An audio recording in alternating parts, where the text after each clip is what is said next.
Hey guys, and welcome to episode 59 of the Silverback Blueprint Podcast. Today, we're interviewing Jo Jordan. Jo is a world-level powerlifter based out of Florida in the US of A. He's a sponsored athlete with EliteFTS. All-around cool guy, 45 years old. We're going to find out a little bit more on the episode coming up. This is our first Skype interview, so it might sound a little bit different overall. Jo is, I've been following him along on Facebook for some time now, not quite stalking him, but following him. And I really liked a lot of the stuff he was posting. First off, he trains like a beast, super strong, but also, a family guy. He talks highly of his children. And just, the more I was just seeing what he was doing and posting on Facebook, the more I'm like, I really want to talk to this guy. This is the kind of guy that back in my drinking days, I'd love to have a beer with and just talk shop and talk training and stuff. Not to mention he's got an epic beard, and I have a special place in my heart for a cool beard and stuff. So we reached out to him about a month ago, asking if he'd be interested in doing a podcast with us. And he was gracious enough to say we'll do it. We set up a time. It's a Friday night at 8 p.m. Luke is over, on his weekend off and stuff, which is really cool. So we just wanted to make this happen. So the interview is pretty cool. It's coming up, and just check it out. And it's just good to get into a head of another, over 40 guy, not just a lifter, but a competitive lifter, and someone who just really cares about the sport and what he does, and really believes in having his purpose, which is lifting and being strong. And some really cool stuff came out. So stay tuned, and we'll talk to you guys after the show. Rebuilding.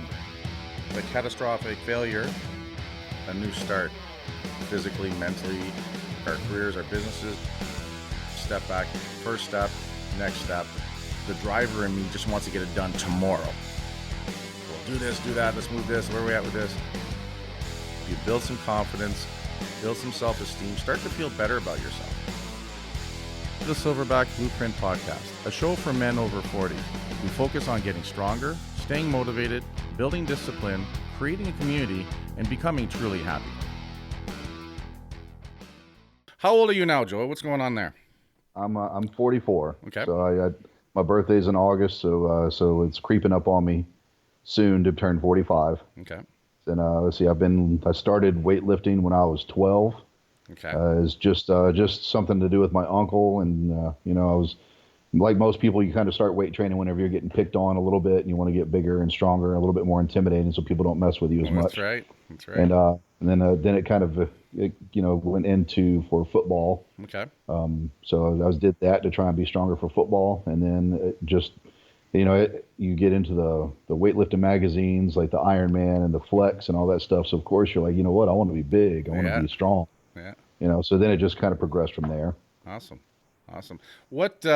When did you know? You started early on. Is there a point where you realized that you were going to lift for forever? This was going to be your thing. Like, at what point did that happen to you? Yeah, it kind of started out. I wanted to do it because I wanted to be in strongman. Okay. I loved watching World's Strongest Man and Bill Kazmaier and Sigmarsson and all of those guys. So I loved watching those guys on TV. Okay. So that's what I wanted to do. But then it just got to the point where I enjoyed powerlifting so much, and these strongmen were getting so big. They're 300 and 400 pounds, and I realized that me being like 5'10" and 3/4 was not really going to carry over well into the strongman sport. So I was doing well with powerlifting, and I just decided to stick it out. So I guess whenever I was doing well at 242 and I was starting to win some meets and go to nationals and do well, is when I knew that this was basically what I enjoyed. I had a great time with it. I had a great time with the people and just getting stronger. So that, I guess right about then, I think it was like 2004, 2005. Mm-hmm.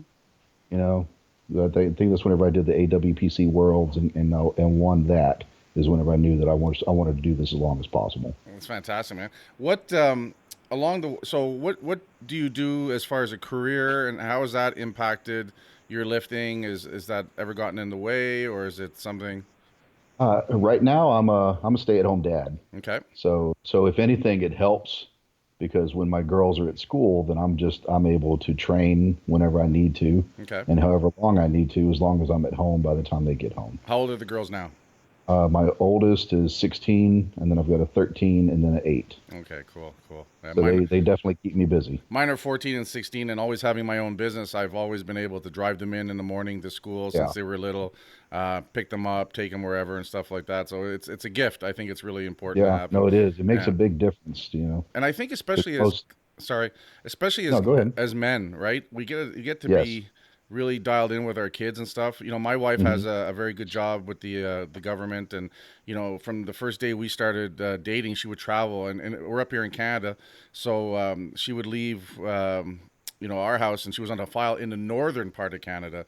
So she would leave on a Sunday and wouldn't be back till the next Sunday. It took a day and a half to get to where she was going way up north and stuff. So, you know, once we had kids and she went back to work, I mean, I was, you know, with babies, bringing them into the gym, bringing them into the store and stuff. And, you know, it was tough at first, but I mean, now I look back and I go, I'm pretty close to my kids compared to a lot of dads out there. And I think it's a huge gift.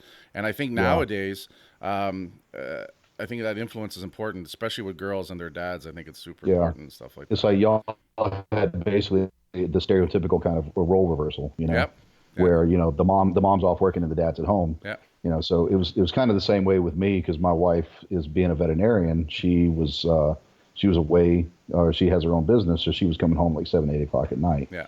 You know, when we first had Meredith, my oldest one, I worked in retail with Kmart. Okay. So there were times I was working like 17, 18-hour days, which I thought was just absurd. Yep. But I'd come home just in time to put them to bed. Yeah. You never see them. So around 2004, my wife bought.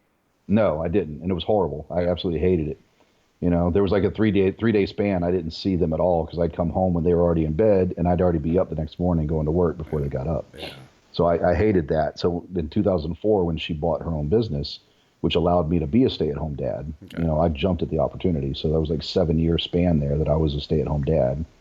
Went back to work for like 3 years, and then was a stay-at-home dad again whenever she got deployed. Okay. So it you know, I much prefer being able to be with my kids and take them where they need to go and be active in their lives, like chaperoning on dances and going on band trips and stuff like that, because that's stuff that they're going to remember. That's stuff that they're going to appreciate. Well, you know what? And I think a big thing for me, I have a boy and I have a girl, and I think they learn a lot about life from each parent, and they model themselves based on, you know, the mother and the father and how we act with them and stuff.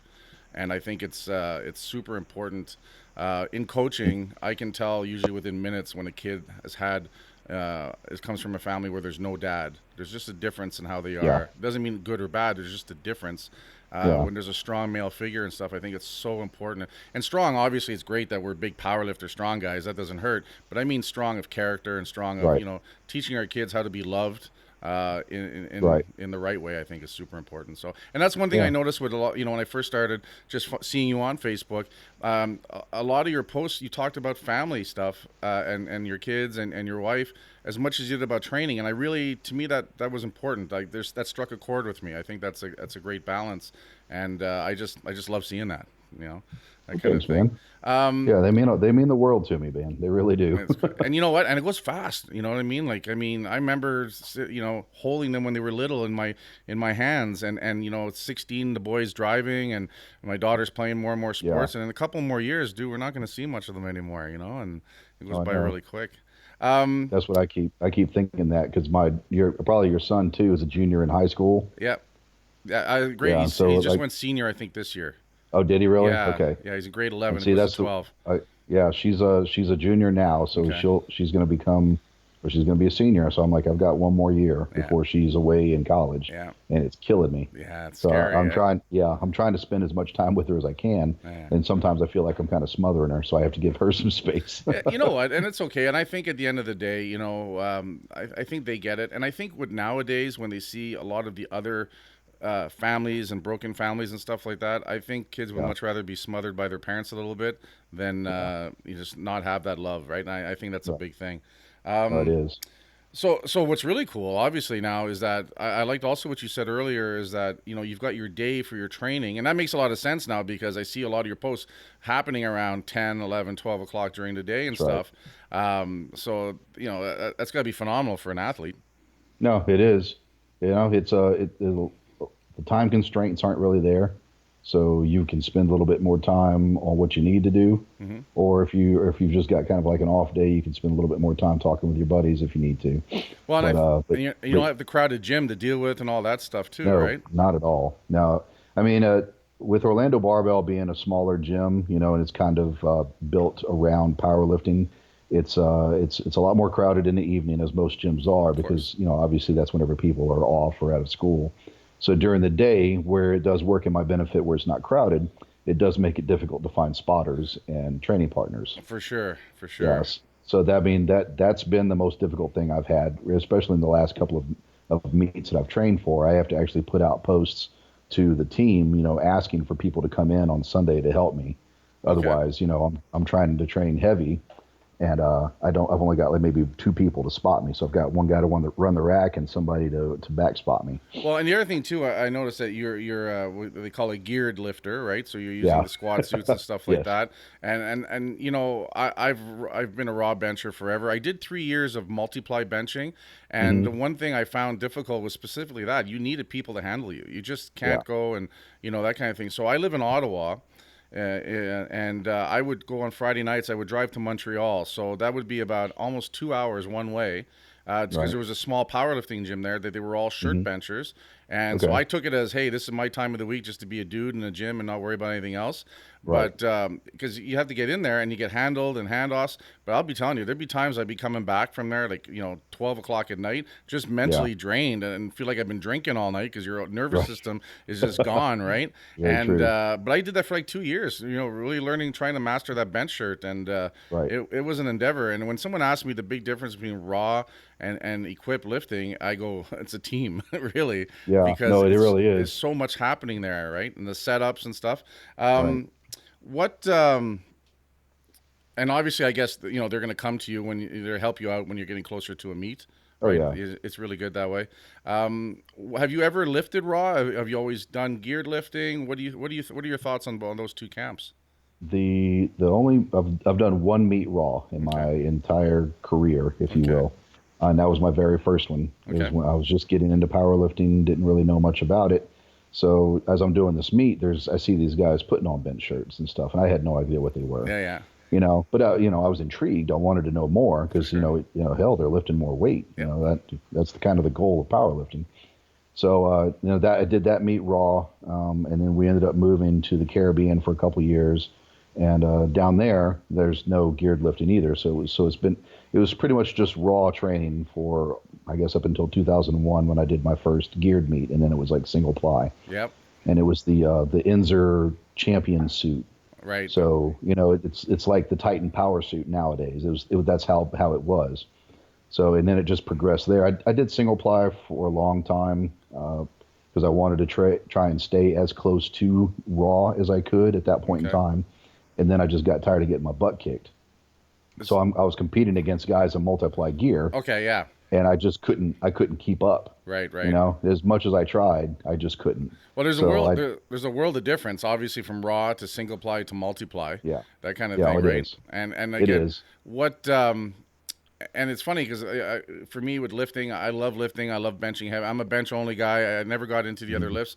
I mean, I was a big farm kid off the farm. And I was strong. I could squat 300-400 pounds pretty quick, and I could deadlift it. Right. But I had trouble benching 100 pounds. And as a 240-pound kid off the farm, it made no sense to me. So that's how I got into benching, because I was so damn mad about it and stuff. Right. And then a lot of guys always tease me that I'm not a power lifter because I only do 1 lift, and I'm like, that's okay. I'm all right with that. Yeah. It's just for me the passion. I've worked my squat and I worked deadlifts over the years. I just don't have the passion for those 2 lifts that I do for the bench. And, for me, I was like, well, pick something you love and just do it, right? And at the end of the day, we do this for ourselves. Yeah, no, I agree. That kind of thing. And that's kind of how I feel, like you were asking about the different camps, like as far as raw and multiply and single ply, is we're all power lifters. Yeah. We just choose a different way of doing it. For sure. And I hate seeing people beat others down because they choose to do it in a different way. You know, it's funny. It's always that cycle that comes around on Facebook every once in a while of that bashing back and forth, you know, and it's almost like every 6 months, there's just this one guy. It's like the wave at a ball game, you know, one guy starts the wave and the whole thing's doing it. And what, you know, and I posted, and I don't know if you were on that string, and I know Donnie Thompson was and stuff. And I just said, guys, who gives a shit what you do, as long as you love what you do and just respect, you know, the lifting. I mean, it's hard work no matter what, that kind of thing. It's just, you know, and at the end of the day, you know, there's nothing like a 1,000-pound attempt on a bench. There's nothing like a 1,200-pound squat. You know, it's amazing to see and stuff like that. You know, it doesn't matter who you are. And as a lifter, you know, if someone's got a strong raw lift, you're going to appreciate that because you know what that requires. I mean, you know, strong is strong, you know, that kind of thing. And I hate when the bashing goes on. No, I was going to say, I admire the guys like, you know, Lillibridge and just the cake, what was his name? Constantino. I don't remember his full name. All right. The guy that like deadlifts all that, you know, these guys that can lift this amount of weight raw is just amazing to me because things have progressed so far in such a small period of time with the amount of weight these guys are handling. So no, I appreciate it. I'm intrigued by it. I love it. It's amazing. You know, but at the same time, I look at it and I realize that's not something that I can do. Right. You know, it's my shtick is geared lifting. Yeah. I'm good. I'm decent at it. I have a good time with it. You know, so but never am I going to go like some of these raw guys do, and they're like, oh, what can you do without a bench shirt, or what can you do without a squat shirt? It's not the same. You know, I never look at this guy and go, I wonder what he could do in a squat suit. Well, how many times have guys, you know, and I mean, I did it too when I went from raw benching, you know, when I first started getting into the 500-pound range, and I'm like, well, I'm going to put this shirt on, and then, you know, 500 plus the shirt, that's 950. Here I go. It doesn't work that way, man. There was some humble pie served quite often at first and stuff. And I'll tell you right now, the pain tolerance required for geared lifting is, I think that's, you know, I think every sport has it. You know, I look at bodybuilding and I'm like, you know what, what I admire the most about bodybuilding is just being able to count carbs and stick to it. I think that's crazy amazing. To me, that's that one thing that makes a huge difference in the sport. I think in geared lifting, it's that pain tolerance when you're literally being crushed by that material at the same time. Like it's, and unless you've done it, you just have no appreciation for it. Like you just don't. You know, that kind of thing. What's happening in the inside, it just boggles my mind, you know? That pressure, that pressure is, it'll definitely do a number on you, you know? Especially when you're squatting and all of a sudden that your vision starts closing in on tunnel, you. Yeah. Yeah, you get that tunnel vision. Yeah. You know, just at the bottom of your squat and you're like, you know what, I got to turn this around. Otherwise I'm passing out. And nobody wants to try and catch 1,000 pounds rolling off a dude that passed out. Wow, listen, you know, you must have seen all those videos, the IPF Worlds last year with all the shitty spotting and stuff like that. I saw that. Oh my God. So I competed in OPA, CPU, IPF for the first 20 years of my lifting. And back then I've always been a raw lifter. I did a little single ply. But back then it was all single ply, right? And raw lifting didn't count. You know, they didn't have categories for it. And I said, I don't care. I just like doing it. But I got tired of that federation because they just started getting really just pompous and just arrogant and stuff like that. And I'm like, you know what? I just didn't. I went from loving meets to just hating it. I just couldn't stand it anymore. And then when I looked at other federations that came around, CPF, RPS in Canada, you know, that kind of thing, I'm like, wow, there's music and we're having a good time. And, you know, I'm sober now, but back then, you know, you did your 3 lifts and you cracked beers out in the parking lot and had a barbecue. I'm like, I said, finally a sport that I'm good at, you know, that kind of thing. You know, and that's probably the biggest thing I try to get a lot of new lifters to understand is that find federations where it's respected for the lifting, but it's also fun and welcoming and that kind of thing. And I think that's super important. So what's your favorite federation that you compete at? Is it WPC that you're in? You said that earlier? What I do the most right now is just the RPS and the XPC. Okay.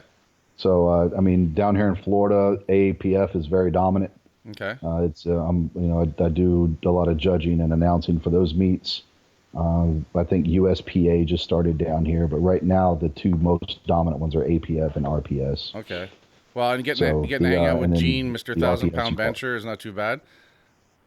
I got to talk to him at the XPC earlier this year at the Arnold whenever I was up there. Yeah. So that's actually the first time I got to actually talk to him, and he's a pretty good guy. I know. We didn't have a long conversation, but it was a decent conversation. Yeah. Well, you know what? At the end of the day, because RPS comes up to Canada and he comes up with it, and that's, I Yeah. remember watching him, bench and stuff like that, and just again, I went down to the Arnold's, I think in 2002, and I think that year it was just a powerlifting heyday. I mean, everybody from Ed Cohn, Glenn Shabat, all those guys were down there, and and here I am, back in the day, we used to wait by the mailbox for the Powerlifter video magazine, USA. But remember they went to the video version, the videotape, and for us it was like $80 US, so that was like $120 Canadian by the time we got it up here. But my buddy and I would get it, and we just like run to somebody's house and just watch it. Right, it was crazy. It was like pumping iron every month and stuff like that. Yeah, it right?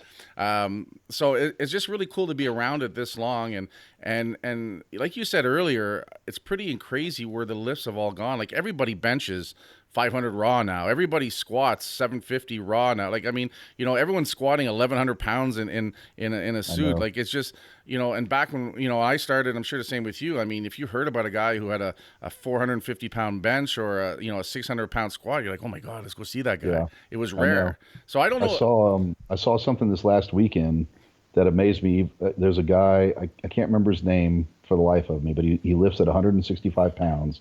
And he benched 486 pounds raw. I just saw that. Did you see that too? Yeah. I was like, I went and showed it to Schwab. I'm like, Schwab, you got to see this, dude. Yeah. This is amazing. And I'm sitting there and I'm hoping for a bounce off the chest or ass off. I'm like, come on. And I'm like, shit, it was beautiful. Yeah. So you're happy at the same time. I'm like 100 pounds more than he is, and he's benching, 20 pounds more than I am raw. Yeah, I'm like, man, I got to do something. It's crazy. It's crazy. But I think that's what's so cool about the sport is that you can be in awe of it still.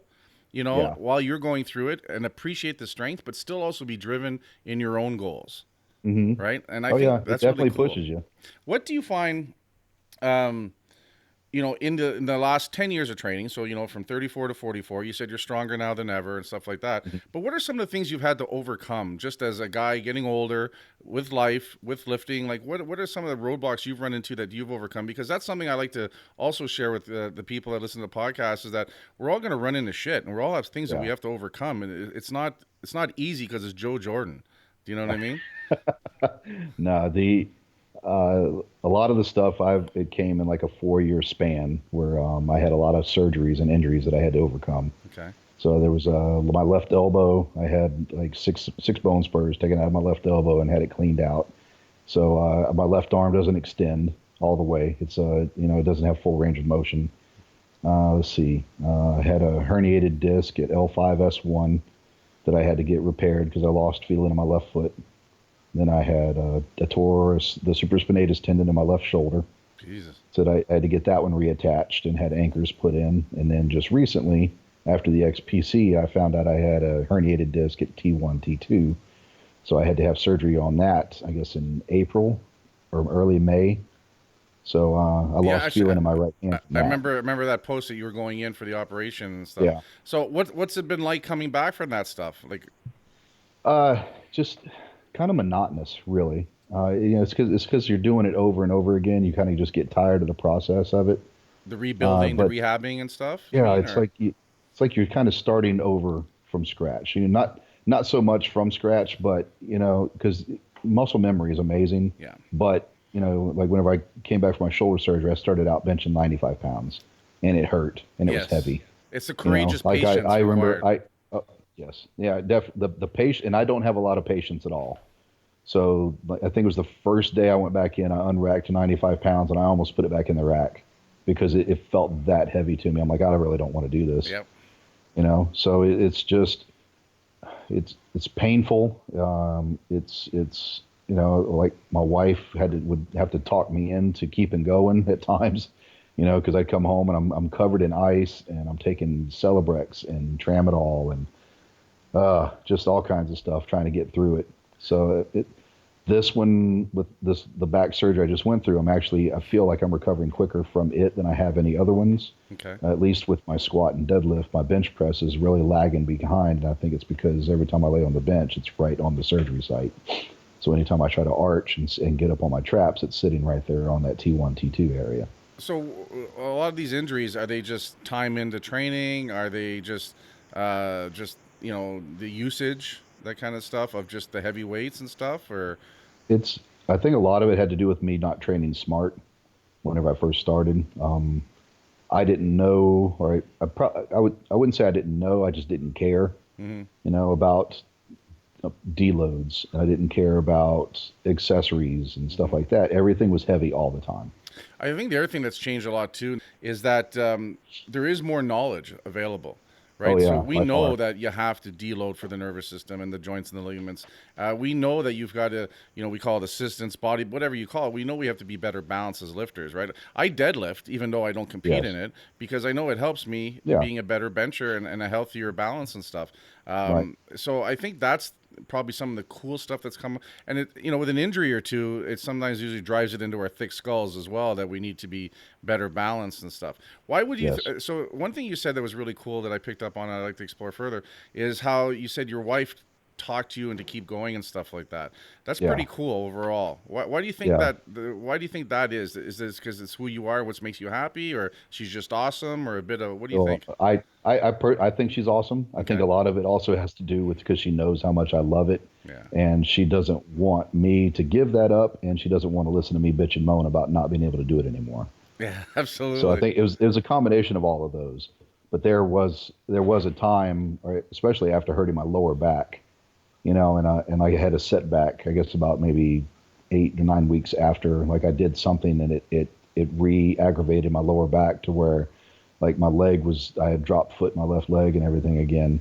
And I was like, you know what? I don't know if I want to keep doing this, honey. I don't know if I can keep going. Right. And she basically told me to stop being a vagina, and to suck it up, Yeah. and just, to keep moving forward, because I've never been a quitter. Right. Never have I ever had an injury or come across something that I decided I just could not do. Right.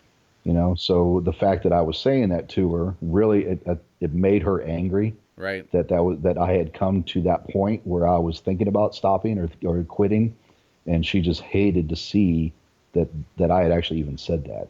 Interesting. They know us better. Yeah, so they know us better than we know ourselves sometimes, right? Oh yeah. Yeah. Oh yeah. I mean, we've been together 27 years, so she was not about to let me go out like that. That's awesome. There were people that had said that I would be lucky if I ever made it back to where I was, and that I wasn't going to be able to do so. Right.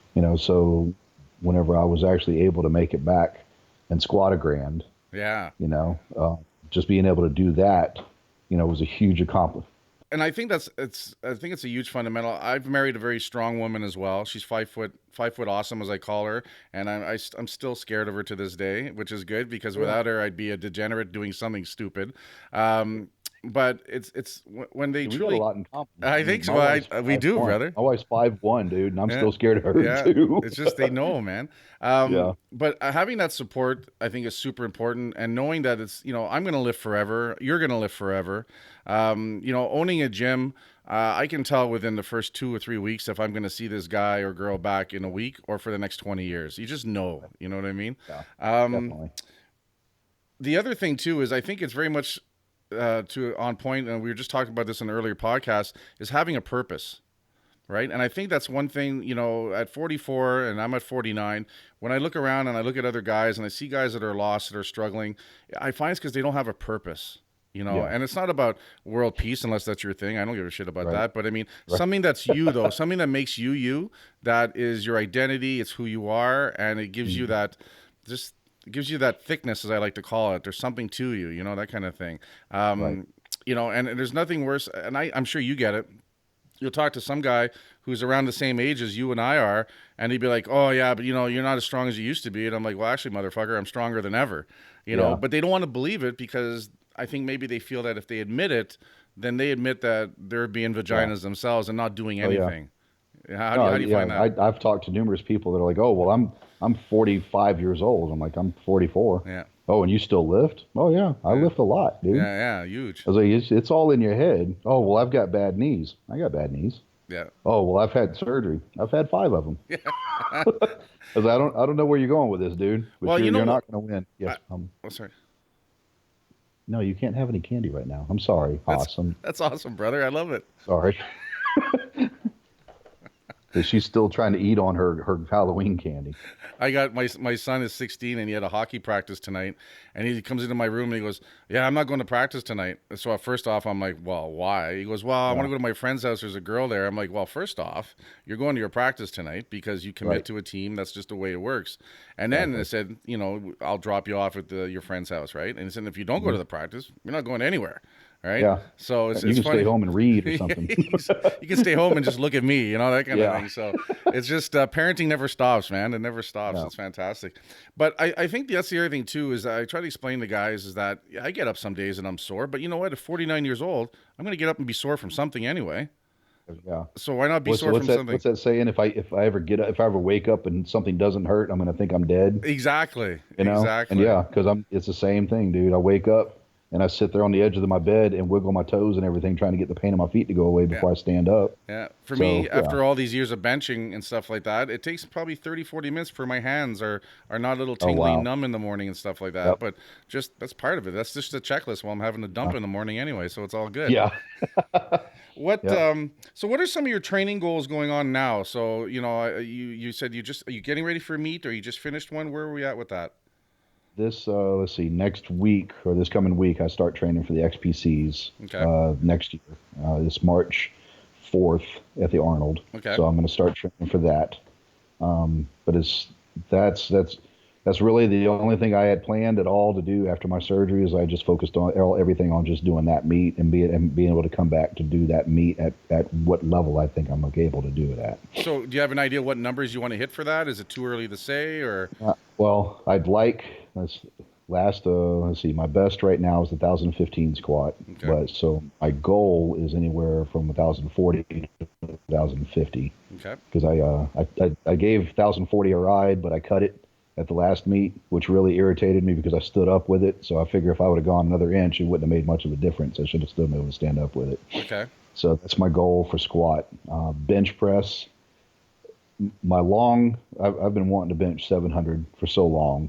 Okay. That I'm within 20 pounds of that right now. It's almost there. So it's like I can see it. I can see the light at the end of the tunnel. So that's my goal there, is to bench 7. Okay. Deadlift, anything over 720, I would be happy with. I've been stuck at 720 for like 10 years now. So you're getting really good at it then, at that 720. Yeah, I'm really good at being average. It's what's your favorite of the 3 lifts? What if you had to go down to a single lift, that's the only lift you could do, what lift would it be for you? Squat, eh? That's awesome. Okay. If they had a squat only meet, then I would be all over that. Oh, maybe it's they had a squat only meet years ago. I can't remember who did it or what federation it was, but I was just excited. I'm like, maybe this is going to start a trend. Yeah. Where I can do like just a squat only meet. We all show up, we squat, and we go home. It's like 3 hours and we're done. Well, but the other thing I find is, that nervous system, when you're 3 lifting, just gets the shit kicked out of it over and over and over again, right? And I think that's one of the things that, I always tell people, one of my theories in life is we all end up as a bench only lifter because all the injuries will stop us or whatever, or in your case, a squat only. But I think there's a lot to be said about focusing on one lift, limiting some of that nervous system beat down and that kind of thing as well. What about, we have this with some of our athletes where they're struggling both on their squat and their deadlift. And I'll get them to squat 1 week and deadlift 1 week, and within 6 to 8 weeks, they start doing better. And I think it's just because that, the hip joint gets a break, but the nervous system gets a bit of a break. Have you ever run into that yourself, where you push off one of the lifts or focus one more than the other? At one point in time, I was only deadlifting once a month. Oh. Just because my back couldn't take it. I was just mentally and physically worn out at the end of the week, so to the point where I didn't want to start another week.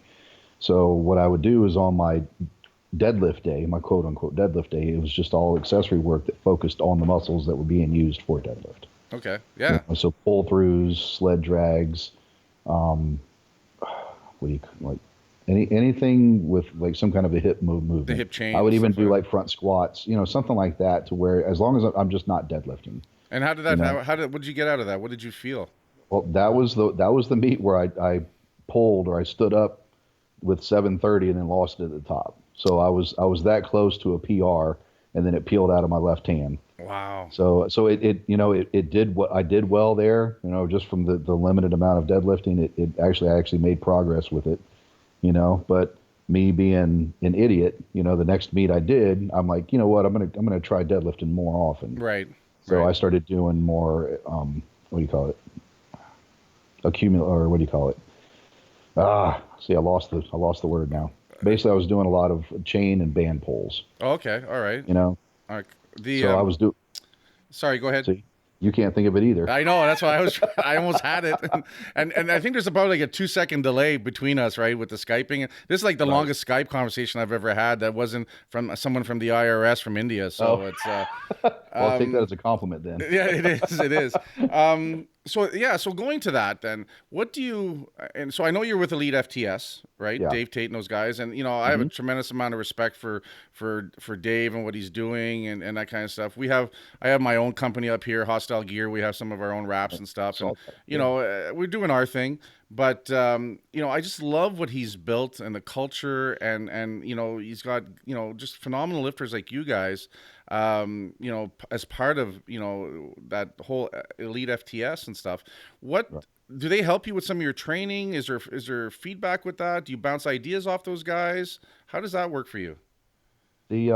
Actually, pretty much everyone on the team we could reach out to and ask for help on anything. Okay. Like there's a Jason Colley who's on the team. I've reached out to him to help him with my IT bands and my SI joint because I've been having issues with those. And he sent me like a laundry list of things that I can do to help. Okay. Anytime that I need help, or like Marshall Johnson, he helped me out with my bench training, which got me the 680 bench. Mm-hmm. We changed up a lot of things from what I would normally do. Like I used to do board training all the time, and Marshall's like, let's get rid of the board training. Oh. And then I made progress. Okay. Dave, if I know that Casey and a lot of these guys reach out to Dave all the time for help. Dave is always there to help us, whether it be lifting issue or personal issue. Yeah. We've, anytime I need to speak to him, he's always available for me to speak to. I've heard nothing but great things about him as being just a solid guy. Yeah.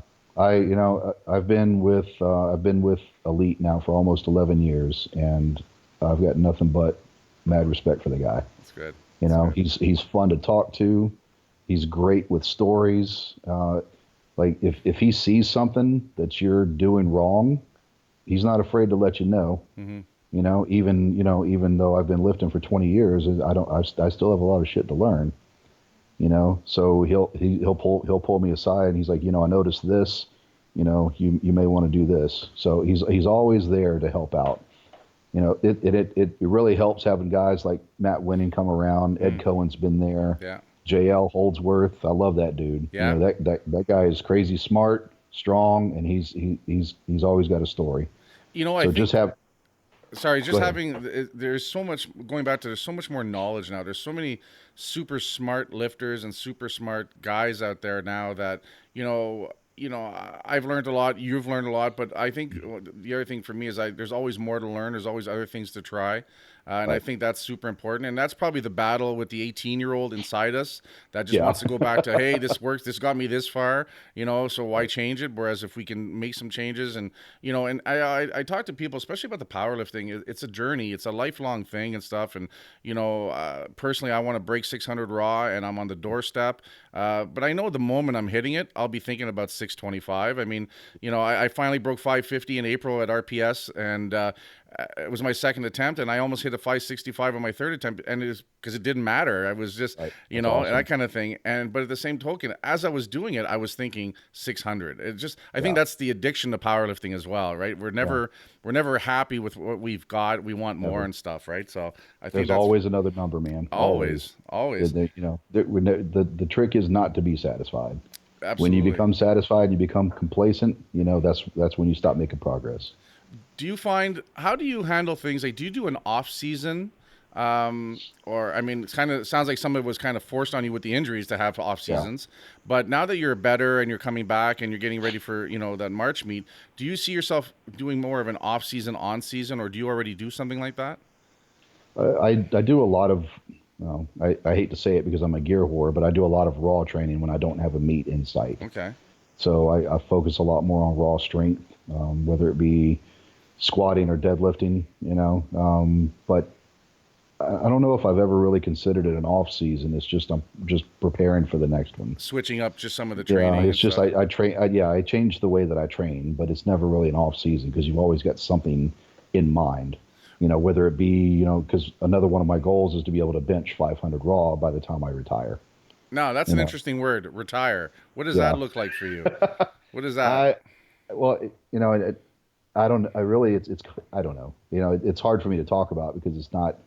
It's something that I've thought about, but it's not something I ever want to do. It's not in front of you. Like you're not seeing it in front of you right now. I know it's there, because all of us have to. But, well, I shouldn't say we all have to, but at some point in time, we kind of have to change direction. We can still be lifters. Yes. But whether you want to admit it or not, at some point in time, your body's not going to agree with the direction you want it to go. I think there's a sense of, I'm 49 and I haven't had any major injuries. My back gets a little jacked and stuff. Right. I'm getting ready to compete December 16th. I'm hoping to hit a 575 there. So my back gets tight from the heavy lifting. So, if I start walking more than 100 feet, I get the waddle going. The upper back gets tight. And I'm like, that tightness is important because it also tells me I'm getting closer to my meet. Tightness, the tighter I get, the more uncomfortable I get, the more I know I'm peaking. But it just makes things like putting your socks on difficult and maybe unnecessary. That's why I wear shorts all winter long, because it's just easier to put shorts on. People go, you're really tough. And I'm like, no, I can't bend over to put pants on. It's out of necessity. Absolutely, right? But you make it look tough. Yeah. But that's my whole thing. I look at, I'm sorry. No, go ahead, brother. I look at the guys that I've come, whenever I started lifting, that I've always looked up to. You've got Matt Smith, Goggins, Dave, Ed Cohen, Jim Grandick, all these guys I came up admiring the hell out of. Yeah. And, they've all had kind of like injuries to the point where it kind of, Dave's hip replacements, Goggins had hip replacements, Cohen's hip replacements, Matt Smith hip replacements. Grandick, he's had issues with torn biceps and stuff, and I think he just recently tore another bicep. Oh my God. So this is what I look at, as to what is in front of me anyway, because I've already got a hip issue anyway. Right. So and that's why whenever I say retire, it's not. And this is something that Brian Schwab has always said too. It's not that you choose to retire; the sport chooses to retire you. Yeah. Put you out the pasture. Put you out the stud. Exactly. Yeah. I mean, it kind of gets to the point where the sport has just it's had its way with you. Yep. And so then you have to quote unquote retire. So what do you that's something, like I was saying, I feel that what's that word I'm looking for? I feel like there's a rush, there's a sense of urgency because we're getting older and stuff, and I feel good and I'm happy with progress, and a lot of guys ask me, why so much progress in the last 3 years? And I go, well, I live better. I'm 3 years sober. I'm more focused. I understand that I can't miss a Tuesday or a Saturday lifting because the consistency is what's super important. I also, understand that there's some days where I'm like 20 minutes in and I'm like, I'm done today, because it's not that I'm not being a lazy bitch. I'm just, it's not feeling good, and you got to listen to that. And I find that's the kind of stuff that I feel, can help us prolong what we do and stuff. Right. Yeah. And it's always pushing that 18-year-old back saying, whoa, not today. My favorite story is the two bulls on the top of the hill. If you know that's the story. So there's a young bull and there's the old bull, and they're standing on the top of the hill and they're looking down at all the cows below and stuff like that. And the young bull goes, "Hey, let's run down there and bang one of those cows." And the old bull goes, "Let's walk down there and bang them all." Right. Yeah. Meaning just take our time and get through it all, and I find that comes back to me more and more, because I think that's it. I try to compete, December to March is my competition phase, because it does beat me up. But in my off season, I'm bodybuilding more now, and I'm walking and I'm doing things to take care of myself physically and mentally. But then I know come October, November, I'm getting excited and I want to start heavy lifting. And, the first 4 or 5 weeks, going from whatever you do to ramping it up are tough because you haven't lifted that heavy. But then once you get that flow going, there's nothing like it, right? And I want to prolong that as long as I can. Yeah. So that's where I think. But see, you've already started too, because it's about training smarter. Yes. Being smarter about what you're doing. Yeah. So it's not, you can't go hard all the time. You've got to listen to what your body's saying. If you show up and you start warming up and you get into the bar and something doesn't feel right, the younger portion of us is like, you know what, you got to suck it up and just keep going. Let's just add 20 more pounds. It'll feel better next set. Yeah. I'm gonna do a Vogel pull. I'm gonna put another 50 pounds on. I'm gonna fucking smash this. So listen, what about those guys? Vogel pull. There's a name I haven't heard in forever and stuff like that. Like, are they around? Are they training at all anymore? Like, I know Chuck. I see him in videos where he's still training, and I know that he seems to have taken a part in coaching some people too. Okay. I don't know him personally. I wish I did. Right. I was always scared to death to talk to the guy because he was so intense. Yeah. So I mean,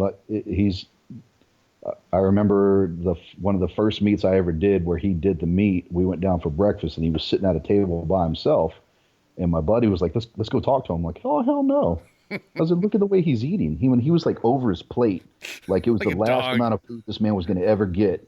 And I'm like, I'm not talking to him. Look at that. That dude's scared shit. That's a prison meal he's got going on right there. Yeah. But from what I've seen, it appears like he's helping coach. Okay.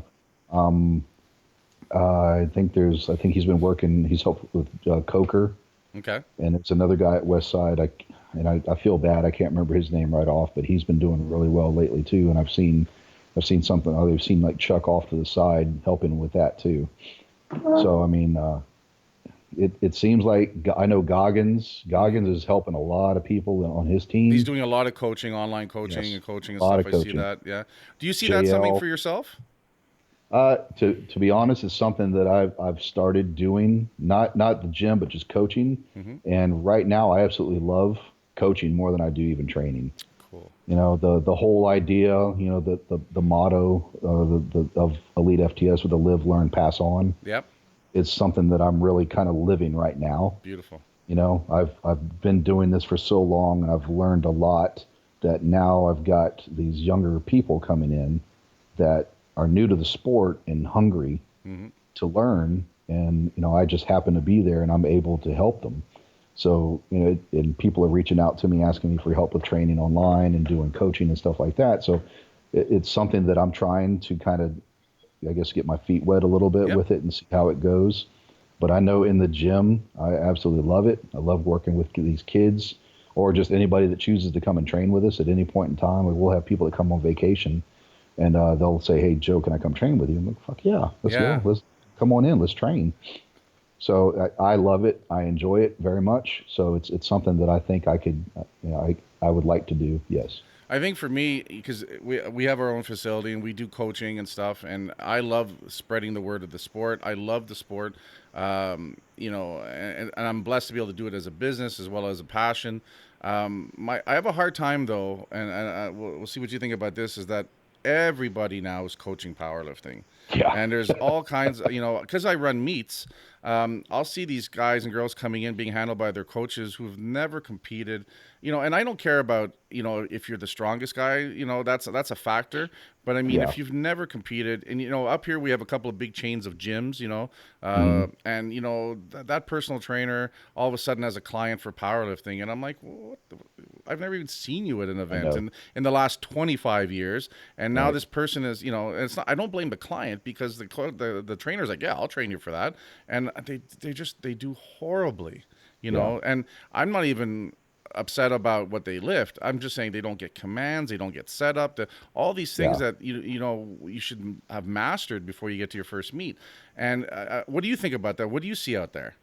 I hate the idea of a lot of these online coaches. Mm-hmm. I use the term loosely, that I have done one meet. Right, that you've never heard of. Right, never heard of them. They put up a shitty total. Yeah. One that wouldn't even, and then all of a sudden they're coaching people. They don't have the background for it. They don't have the expertise. They don't have the experience, nothing, but then they want it all of a sudden, it's like it's on their Instagram, online coaching available. DM me for coaching. Yeah. DM me for coaching advice it's the same for like fitness industry too. They'll do like one figure show, and suddenly they're wanting to coach people on fucking diets. My favorite is the skinny guy that's never been overweight is going to tell people how to lose weight. Like, you know what, you might have the science, but you don't know what it's like to take down a box of cookies and wonder why, you know, you have trouble losing weight. Like, I've been in this industry for 25 years, and, you know, I know a lot about weight loss. I fucking suck at it, but that's not who I'm known for and who I want to be known for, right? But at the end of the day, it's these new guys. So I'm going to ask you a question. What would you say, your advice, we were talking about older guys and stuff like that. You talk to a guy that's, you know, our age, wants to get into lifting. What were some of the pieces of advice you'd want to give him and stuff to say, hey, you know, get started on the right foot? What would you say to a 45-year-old guy that you've known for a long time, hasn't ever trained or hasn't trained in a long time, but wants to get into lifting? What would be your first 2 or 3 things that you suggest for him to do? Number one is focus on the main lifts. You know, spend as much time as you can doing those 3. Number 2 is limit your time under the bar. So it's like a very minimalist approach, you know. So instead of like what I do is instead of doing like 5 sets of 3, I'll do 3 sets of 5. Okay. You know, something like that, to where I'm kind of limiting the amount of time that I'm under the bar. Okay. Or I'm sorry, actually it'd be the other way around. So I'll do more sets, less to reps. get to my reps, because then, you know, your form is better, because you're not getting fatigued trying to do more sets or do more repetitions. So you're focused on those things. Yeah. It may take you a few more sets to do it, but in the long run, I think it's more effective that way. Absolutely. Third thing really is like focus on your recovery time. You know, because being older, we're not going to recover the same way that somebody that's, you know, 20, 25 years old. I agree, and especially if you're even coming in new to the sport, you're going to get beat up easier, right? Because you're not tough enough. Oh, Yeah, and that's the other thing too, right? And I love what you said about technique, right? And I'm always preaching that, you know, if we're supposed to do 5 sets of 2, but I see your 4th set of 2 was perfect, and I know fatigue setting in, I'm like, you know what, leave it there. Let's let that last thing the nervous system remembers, and that motor skill was 2 perfect reps, right? It drives me crazy when I see guys stall all the time, and I'm like, because all you're doing is teaching your body to get really good at stalling. Do you know what I mean? Like, you got to complete that rep. And, you know, it's just, you know, I think you and I are very much on the same page. It must be the beard, I guess, is what it is. Yeah, I think it is. It's the wisdom and stuff. How long have you had the beard? 2012, I started growing it. Okay.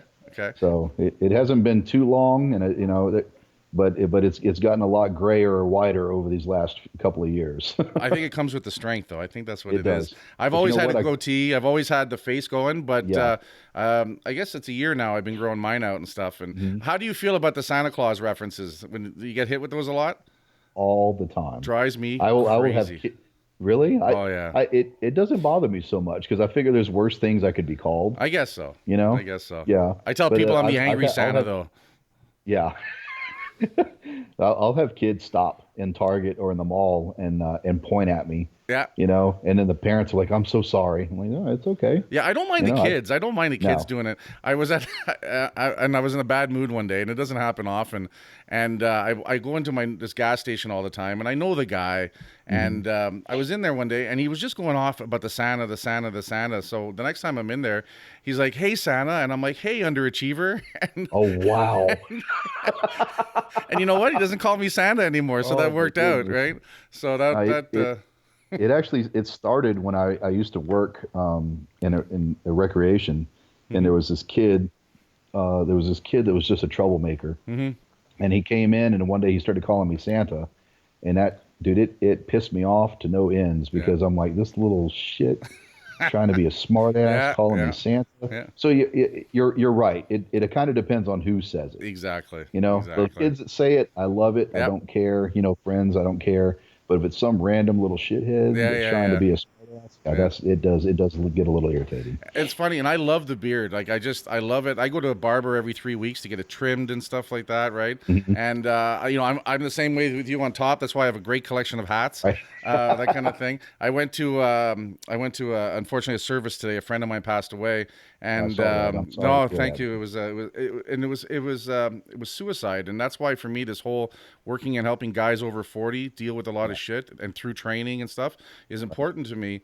And it was funny. So I'm wearing like a jacket and a shirt and nice pants and stuff, but I've got my ball cap on. So my wife goes, "Well, you're not going to wear the ball cap." And I go, "No, I'm not going to wear the ball cap." But as soon as we pulled into the church, I threw it on the dash, walked in. As soon as we got back out, I put it back on. I'm the ball cap guy. You need to get you like a dress cap. I should, like, the inspector one, or what's I call it the cab driver cap. That's right. I have one of those like that. I have one of those to wear if we're going out to dinner or something. That's and when I want people a hat know to it's wear. serious, right? You got the cap Exactly. on. That's awesome. Yep. Especially if you turn that sucker around. Whew. I think he's gonna run after somebody. He's going aerodynamic. He's flipping the switch, Yeah, man. that's right. Stallone. Here we go. It's like a switch. That's hilarious. What was I going to say? So we got this. Anything else you want to add, Joe? While before we wrap up, anything I want to? How can we?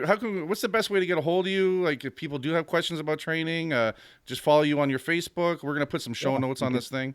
You can follow me on Facebook or on Instagram. Okay. Or if you want to, you can always email me through EliteFTS. So it's just Jo Jordan at EliteFTS.net. Cool. And I'm open to any kind of questions, especially if you've got gear questions. Cool. That's my forte. So, I mean, I've been doing it a long time, and I've tried a lot of different stuff. And I like that because coming from the raw background, I do get asked about shirts and stuff like that. And like I said, I spent a little time in it, but nowhere near where my first advice is find someone who's really good with it. That's really what I tell people and stuff.